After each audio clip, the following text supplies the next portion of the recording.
By my estimations, there are 8 or 9 current international number 1 goalkeepers in the Premier League. From Alisson and Henderson to the great Kepa Arrizabalaga, the Premier League is home to some of the finest shot-stopping talent on the face of the earth. I'm sorry, I tried to take that joke out of the video, but Kepa wouldn't let me. Anyhow, we all know about the number 1s, but what about the dependable deputies? And just how dependable are they really? My sincere apologies to someone who suggested this idea recently, if you wanted a shout out that is, since I failed to take note of who sent in the suggestion by virtue of the fact that I'm an idiot. When I saw the idea, I thought, that sounds straightforward enough. However, it is in the nature of being a backup goalkeeper that you sometimes don't play all that often, so it proved to be a much trickier video to rank than I had anticipated. Nonetheless, I've given it my best shot, and this is just how I would rank each of the goalkeepers in the here and now. Without further ado then, here is how I would rank every second choice goalkeeper in the Premier League. 20th, Jason Steele.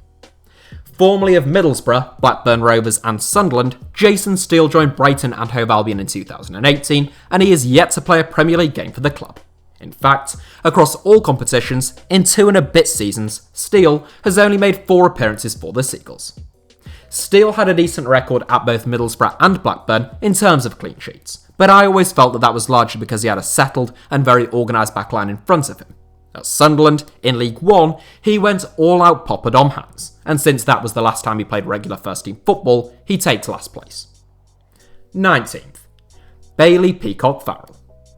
A man who reminds us never to put too much faith in the football manager gods, I'm pretty sure there was an FM game in which Bailey Peacock-FARRELL turned into the reincarnation of Lev Yashin by the time he was 24. In real life, having very recently turned 24, Peacock-FARRELL is playing second fiddle to Nick Pope. There's no shame in that, Nick Pope is an excellent number 1, but for a club that has had Tom Heaton and Joe Hart as deputies in the very recent past, Peacock-FARRELL is a drop-off in class.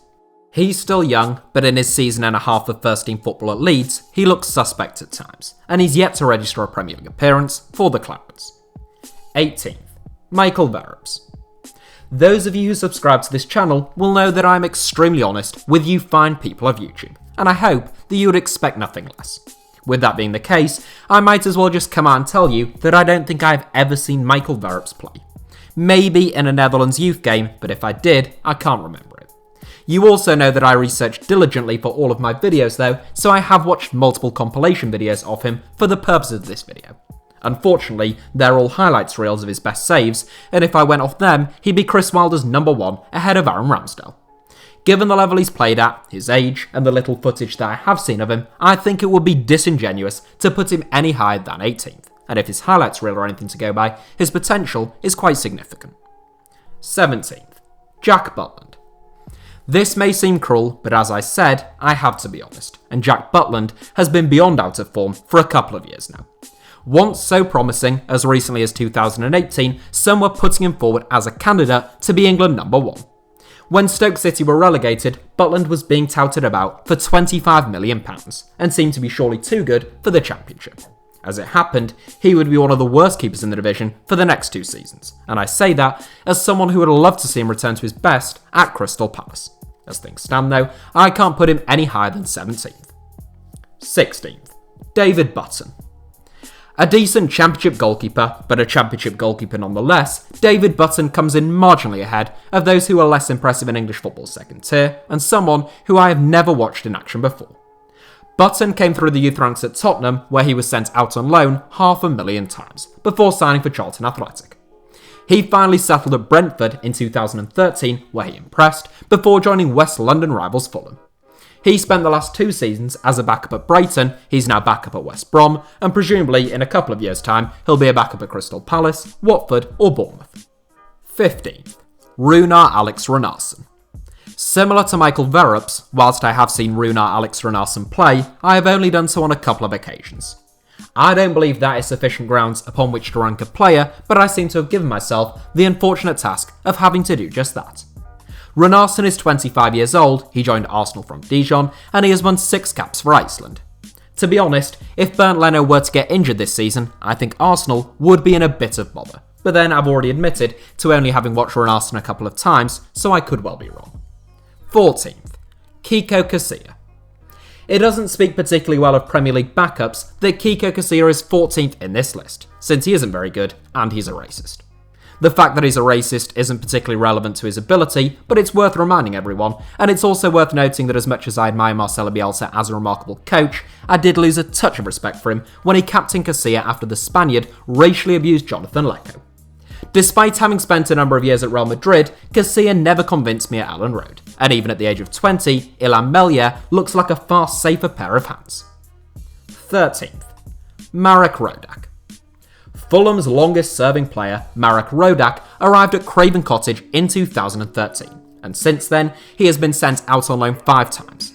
Last season was RODAK's first season as Fulham's number 1, and possibly his last, if this season is any indication. Despite keeping the 4th best defensive record in the Championship last season, at the age of 23, Scott Parker clearly wasn't fully convinced that RODAK was capable of keeping Fulham's head above the water in the Premier League in a relegation scrap. Alphonse Areola has been brought in by the Cottagers, on loan from PSG, relegating RODAK to the bench, so he takes 13th. 12th. Danny Ward.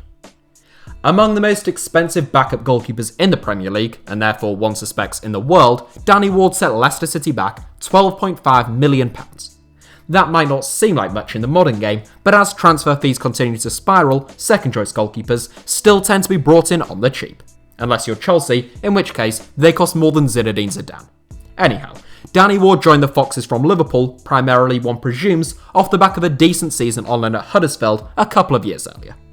Ward has made 10 appearances, none in the Premier League, since arriving at the King Power Stadium 2.5 years ago, with Kasper Schmeichel having managed to stay fit throughout that time. 11th. KARL DARLOW.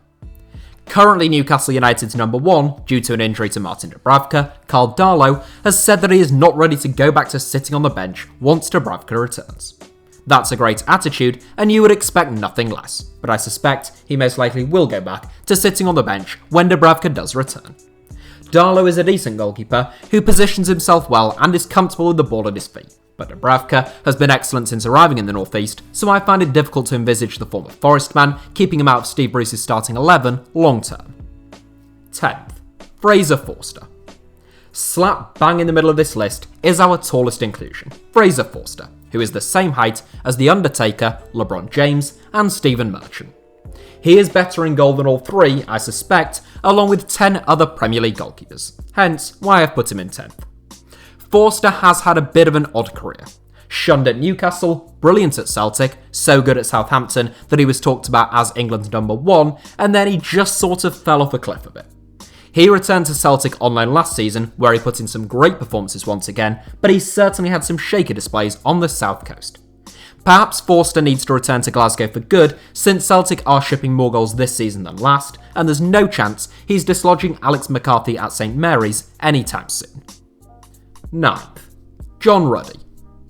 Fraser Forster at his best was a better goalkeeper than John Ruddy at his best, but we're dealing with the here and now, and right now, I'd rather have Ruddy between the sticks than Forster. The Norwich City legend is incredibly unfortunate to be a number 2 in the first place, losing his place solely due to Wolves bringing in Portugal number 1, Rui Patricio.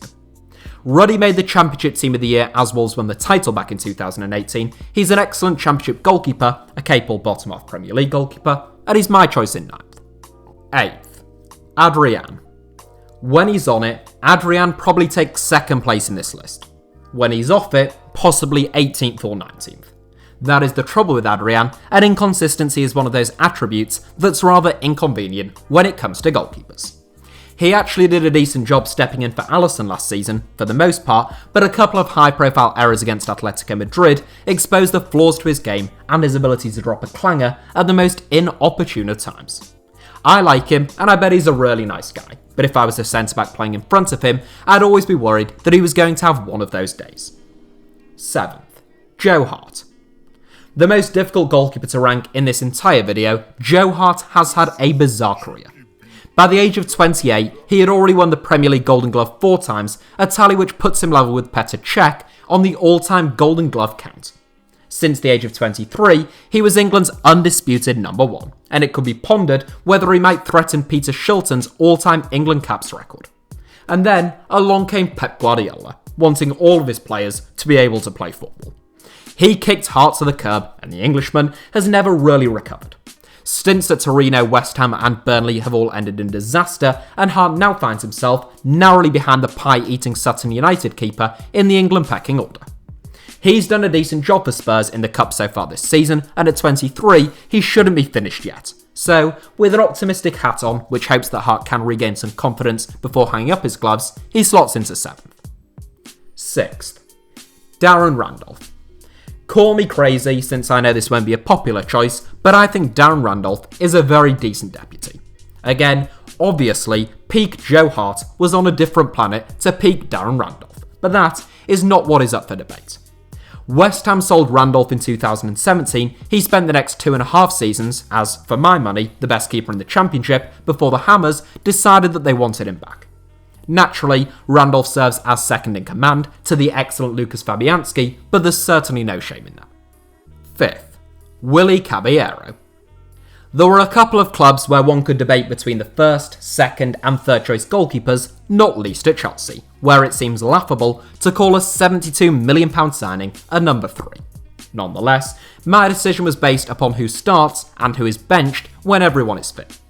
For the recent Sheffield United game, which Chelsea won 4-1, Frank Lampard stated that all 3 of his goalkeepers were fit, and Mendy started, Caballero was benched, and Kepa sat at home on his sofa watching Gilmore Girls on Netflix. As such, Caballero is the man being ranked, and I've put him 5th. A good goalkeeper, Caballero might have come second in his heyday, but he's about the same age as the Byzantine Empire, so he'll have to settle for 5th. 4th. Tom Heaton. Into what you might call the Champions League places of backup goalkeepers. Alright, no one was calling it that, point taken, but these are my top 4 backup goalkeepers in the Premier League.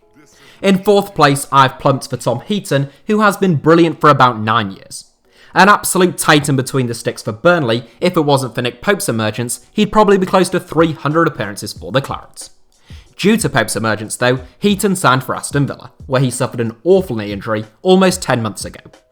Heaton still hasn't fully recovered, and once he returns to first team duty, he'll have the lofty task of dislodging Emiliano Martinez if he wants to be Dean Smith's first choice again. 3rd. Robin Olsen. A 4-time Swedish Goalkeeper of the Year who has won 40 caps for Sweden and made 35 appearances for Roma in the 2018-19 season, there may be some who would question whether Robin Olsen should actually be starting for Everton ahead of the often rash and rather error-prone Jordan Pickford. That's a matter for Carlo Ancelotti though, not me, and he is paid rather handsomely to make such decisions. I am paid much less handsomely, sadly, to rank Premier League number 2s. It ain't much, but it's honest work, and it's my honest opinion that Robin Olsen should come in 3rd. The towering Roma loanee is a giant of a man, he's dominant when it comes to balls into the box, and he has smart reflexes for a man of his size. For all of the pros, Olsen does still have an error up his sleeve, and I'm not convinced that he's always capable of organising a back line and putting his defenders at ease. 2nd. ZACK STEFFEN. The United States have long produced talented goalkeepers, and ZACK STEFFEN is the most notable of them right now. STEFFEN made his MLS debut in 2017, and in just 2018, he was named as the division's Goalkeeper of the Year and in the MLS Best 11. Those are lofty achievements for a 23-year-old in only their 2nd top-flight season, and they caught the attention of many European clubs. Manchester City struck first, agreeing a $7 million deal, which always seemed cheap to me. Steffen spent last season on loan in Germany with Fortuna Dusseldorf, but following Claudio Bravo's departure, he's now serving as Ederson's deputy at the Etihad. Steffen has excellent reflexes and he is very vocal, but he may need to work on holding shots rather than simply parrying them, and perhaps most importantly, becoming better with the ball at his feet if he is to seriously impress Pep Guardiola. 1st place. Dean Henderson. What is unusual about backup goalkeepers in the Premier League is that Manchester United's number 2, Dean Henderson, is the best number 2 in the league. But their number 3, Sergio Romero, would also be the best number 2 in the league, were it not for the fact that he's a number 3. The amount Manchester United are paying their 3 goalkeepers a week is enough to make Floyd Mayweather weep, but they are all very good goalkeepers. Right now, David De Gea gets the nod in the league, Dean Henderson starts in the cup competitions, and Sergio Romero sits around wondering why the hell Ole Gunnar Solskjaer didn't sell him in the summer. Henderson is still only 23, but he has been out on loan from Old Trafford every season since the age of 18. His experience proves the effectiveness of loan moves when properly utilised, particularly his time spent at Sheffield United. Henderson was so good last season that Manchester United had to rush to offer him a new long-term contract and offer him assurances in terms of game time ahead of this season. If Henderson can catch Ole Gunnar Solskjaer's eye in the cup games, and De Gea falters or gets injured, he might just be able to nail down a number 1 spot in the league. For now though, he's the best backup goalkeeper in the division as far as I'm concerned. So that is it for today's video. Thank you all as ever for watching, give us a like if you enjoyed it, let me know your thoughts down below in the comments, and make sure that you're subscribed and have notifications turned on for HITC Sevens. Oh, and you can also follow me on Instagram or Twitter, where the username is simply @HITC Sevens on both platforms.